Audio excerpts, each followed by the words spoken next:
평범한 사람이 부자가 될 수 있는 방법은 없는 것일까? 자, 이 질문에 대한 명쾌한 해답을 제시하는 책이 있습니다. 바로 주식 투자는 마음의 사업이다 입니다.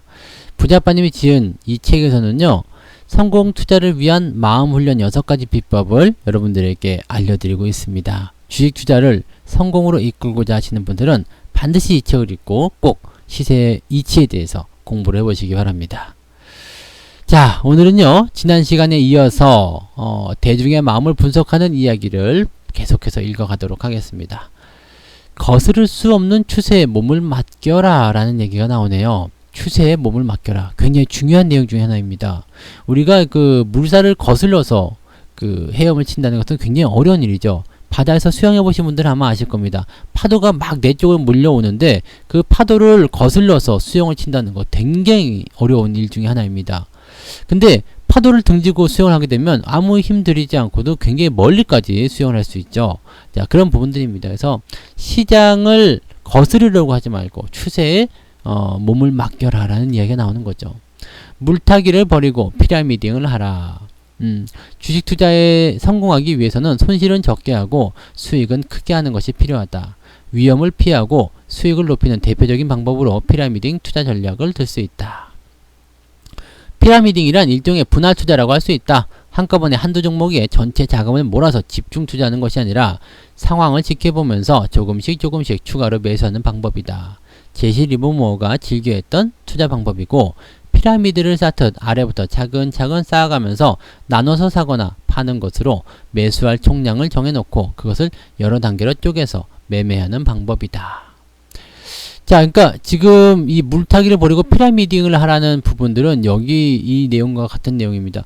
주가가 하락할 때 물타기를 한다는 것은 하락 추세를 따라서 계속 주가가 올라갈 거라 생각해서 계속적으로 매수를 하는 거잖아요. 그런데 이런 것들을 하지 말고 올라가는 주식에 오히려 매수를 계속해서 가담하라 이런 얘기가 되는 거죠.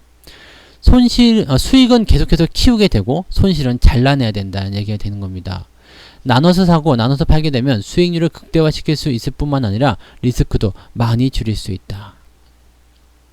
실질적으로 이런 그 상승 패턴에서 보게 된다면 처음에 이제 완전히 몰빵을 쳐놓으면 굉장히 좋겠지만 그렇게 된다면 리스크적인 부분에 노출되기 때문에 변동성에 우리가 쉽게 대응을 하기가 어렵고 변동성에서 자유로울 수가 없습니다. 근데 조금만 사놓으면 크게 문제 없죠. 또 주가가 올라가면 다시 조금 사보고 또 올라가면 조금 사보고 이런 식으로 하면 결과적으로는 비중이 점점점 늘어나고 수익률도 계속적으로 커져가는 이 수익금에 대한 부분들이 점차적으로 나에게 다가오는 상황이 벌어지게 될 겁니다.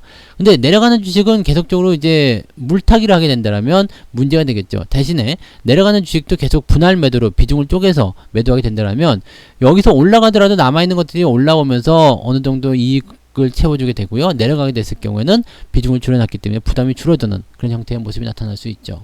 그래서 일단 크게 상승하는 종목들에 대한 부분들은 계속해서 비중을 늘려가면서 주식을 계속 매수해야 된다는 부분. 근데 많은 사람들이 이걸 거꾸로 하고 있죠. 내려가는 주식에서는 계속적으로 매수를 통해 가지고 물타기를 통해서 평단가를 낮추고 손실나는 종목에 대한 비중을 키워나가고요. 올라가는 주식은 조금만 올라가면 더 올라가지 못할 것이다. 아니면은 이만큼 올라온 거 10% 20% 올라온 거라도 뺏길까봐 바로바로 팔아버리는 그런 형태의 모습이 나타나죠. 많은 투자자들이 이것을 거꾸로 하기 때문에 대부분 수익은 잘라내고 손실은 키우는 그런 반대적인 투자를 많이 하고 있는 거죠. 근데 성공적인 투자를 하신 분들은 대체적으로 내려가는 쪽에 물을 주지 않고 올라가는 쪽에만 항상 물을 주었다라는 것을 잊으시면 안 될 것 같습니다. 인간에게는 욕망이 있고 그 욕망은 끝없이 부풀어 오르게 되어 있다. 그것이 곧 경제 발전의 원동력이 된다. 장기적으로 보면 주식시장은 반드시 우상향 성장을 하게 되어 있다. 상승 추세라면 과감히 뛰어들어 추세에 몸을 맡기면 될 것이다. 추세가 상승 추세라면 단기간에 떨어지더라도 하루 이틀 주가가 반짝 오르거나 내렸다고 해서 신경 쓸 필요가 없을 것이다. 항상 추세라는 그 부분들을 우리가 잘 연구하고 잘 배워야 되는 이유가 여기 들어있는 겁니다. 시세에는 음양이라는 것이 있다.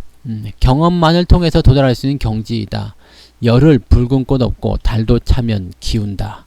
마냥 오를 것 같던 주가가 어느 순간 급속하게 내리막길을 달리는가 하면 끝없이 바닥에만 머물 것 같던 주가가 꽁꽁 언 땅을 뚫고 솟아오르는 새싹처럼 어느 틈엔가 슬며시 기지개를 켜기도 한다. 럭비공처럼 어디로 튈지도 모르고 종잡을 수 없는 것이 주식시장이라고 하지만 그 안에 어떤 규칙이나 원리가 있는 것을 아니까 만약 시세의 원리를 알 수만 있다면 주식 투자도 땅 짚고 헤엄치기처럼 쉽지 않겠는가. 근데 이 시세라는 것은 일반인의 머리로는 쉽게 이해하기 어려운 것이다 라고 얘기가 나와 있습니다. 앙드레 코스톨라니는 투자자는 기자나 의사라는 직업과 다음 한 가지 면에서 뚜렷하게 구분이 된다. 그것은 학교에서 배울 수 없다는 것이다. 일생에 적어도 2번 이상 파산하지 않은 사람은 투자자라고 불릴 자격이 없다 라고 말한 것도 투자 경험이라는 것에 대한 중요성을 이야기한 것이다. 꼭 파산을 해야지만이 되는가 라는 질문에는 여러가지 답변이 나갈 수 있겠습니다만 지금 이제 파산하지 않더라도 좋은 멘토를 통해서 그냥 파산의 경험을 그대로 받아들이면 되는 거죠. 우리가 책을 읽음으로써 어떻게 하면 안 된다, 어떻게 하면 된다 이런 것들을 우리가 배울 수 있는 거잖아요. 제가 자주 인용하는 말 중에 하나가 백과사전에 이러이러한 약은 독약이니까 먹으면 죽습니다 라고 쓰여 있다 이거죠. 그러면 그 독약이라는 것을 먹으면 정말 죽는지 꼭 내가 먹어서 죽어봐야지 아는 건 아니잖아요. 이렇게 하면 파산이 된다 라고 쓰여 있는 것들에 대해서 이렇게 이야기하는 것들에 대해서 내가 꼭 그렇게 해서 파산이 나봐야지만이 경험을 해야 되는 건 아니잖아요. 그죠? 배우면 되는 거거든요. 그래서 이렇게 하면 파산이 된다라는 것을 알고 있다라면 그렇게 안 해야 된다. 이런 부분들입니다. 근데 희한하게도요. 네, 주식 투자에 대한 리스크는 작다고 생각해서 그러는 것인지 그렇게 안 하시더라고요. 어떤 투자심적인 어떤 심리가 많이 작용해서 그런 것인지 모르지만 네, 자꾸 네, 엇박자를 타시는 분들이 많이 계시던데 초심을 잃지 마시고요. 시세의 원리를 그대로 가지고 가는 그런 부분들을 꼭 명심하시기 바랍니다. 꼭 깡통을 경험해야지만 여러분들이 성공 투자를 하실 수 있는 것은 아니라고 생각하시면 됩니다.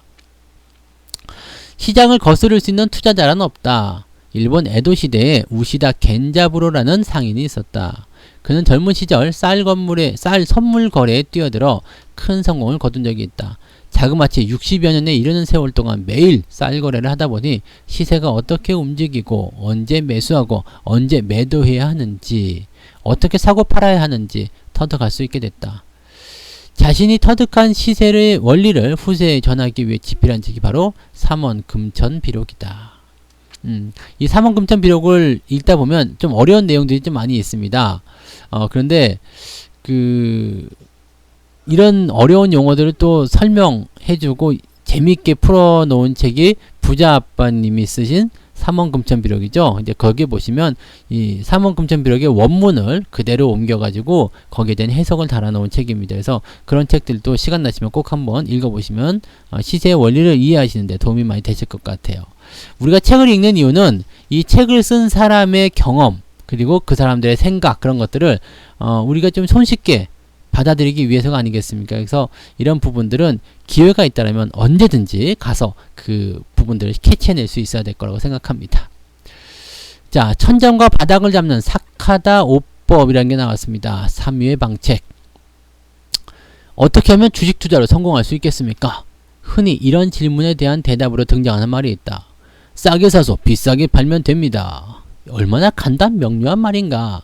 그런데 쉽게 보이는 이 말 한마디에 투자의 모든 것이 담겨 있다고 해도 과언이 아니다. 그렇다. 싸게 사서 비싸게 팔면 되는 것이다. 그러면 누구든지 큰 돈을 벌 수 있는 것이다.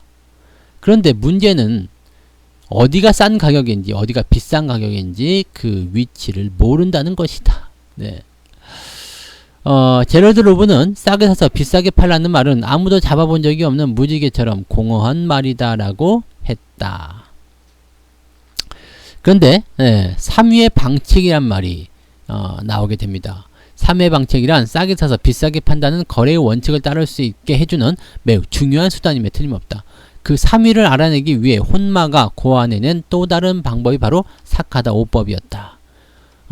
혼마라는 사람은 이제 일본의 쌀 거래상으로 아주 유명한 혼마 문해히사라는 사람입니다. 그래서 아마 여러분들이 책을 읽으시려면 거래의 신 혼마라는 책이 있습니다. 그 책을 읽으시면 이 혼마 문해히사의 이야기를 읽으실 수가 있습니다. 이분도 고생 많이 했죠. 그리고 캔들 차트를 만들어낸 사람 중에 한 명이죠.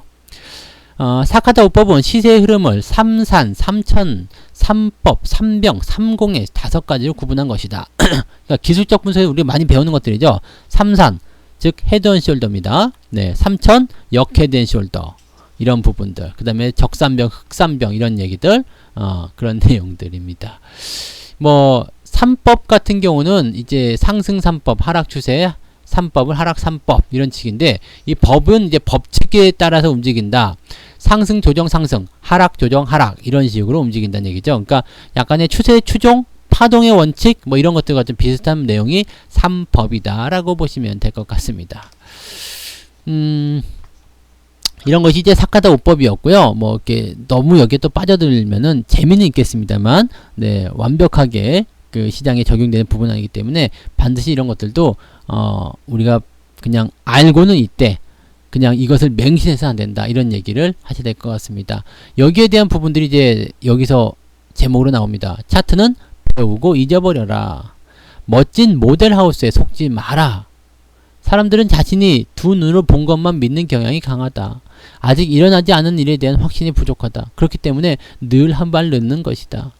성공하고 싶다면 보지 않고도 실행할 수 있어야 한다. 그래야 남보다 한 발 앞서 갈 수가 있는 것이다. 아파트를 짓는 건설업체들은 땅만 파놓고도 소비자들에게 집을 판다. 그것이 가능한 이유는 바로 잘 꾸며놓은 멋진 모델하우스 덕분이다. 결국 건설업체들은 아파트라는 건물을 파는 것이 아니라 꿈을 파는 것이다. 주식도 좀 그런 것들이 있는 것 같죠. 그래서 항상 분양한다라는 이야기, 모델하우스가 나오면 조심해라 이런 얘기들을 많이 아빠님께서 하셨던 것 같은데요. 명화를 감상하듯 차트를 감상하라. 시스템 매매를 할 때 중요한 요인 중 하나가 차트 분석의 기술이다. 차트는 주식 투자에서 나침반과 같은 역할을 한다. 차트의 모양에 따라 투자자들은 주가의 흐름을 미리 예측하고 매수나 매도 시기를 결정하기도 한다. 시간이 나는 대로 명화 감상을 하듯이 차트를 봐라. 차트를 많이 봐라는 얘기예요. 전 종목 차트를 보라. 매일 보라. 그런 이야기를 아직까지도 하고 계신 이유는 바로 이런 거죠. 차트는 세력들이 만들어가면서 개인들에게 주는 유일한 힌트다라는 것을 우리가 꼭 아셔야 될 것 같습니다. 차트를 열심히 보고 배우고 공부한 다음 실전 투자에 들어갈 때는 차트를 전부 잊어버려라. 야, 이것은 무슨 말인가요? 라고 생각하실 수 있겠는데, 차트를 잊어버려야지만이 여러분들이 분명히 그 시세를 정확하게 파악할 수가 있습니다. 차트를 잊어버리면 어떻게 그 기법을 적용합니까? 이 내용을 말씀하실 수 있겠는데, 우리가 배운 모든 기법들을 똑같이 적용시킬 수가 없습니다. 비슷비슷한 또는 그것과 유사한 부분들을 계속해서 변화시켜가면서 나오는 것이 이제 주식 차트이고, 또 가끔씩 하다 보면 속임수 이런 것도 나오기 때문에 그런 것들을 여러분들이 판단하시려면 상당히 많은 내공이 필요할 겁니다. 차트를 왜 잊어버려야 되는가, 그런 부분들은 차트를 많이 보시다 보면 아마 감이 오시리라 생각합니다. 모델하우스 이야기에서 조금 더 추가해 볼게요. 처음 바닥에서 올라가는 차트를 볼 때 투자자들은 선뜻 투자에 나서지 못한다. 아직 확신이 없기 때문이다.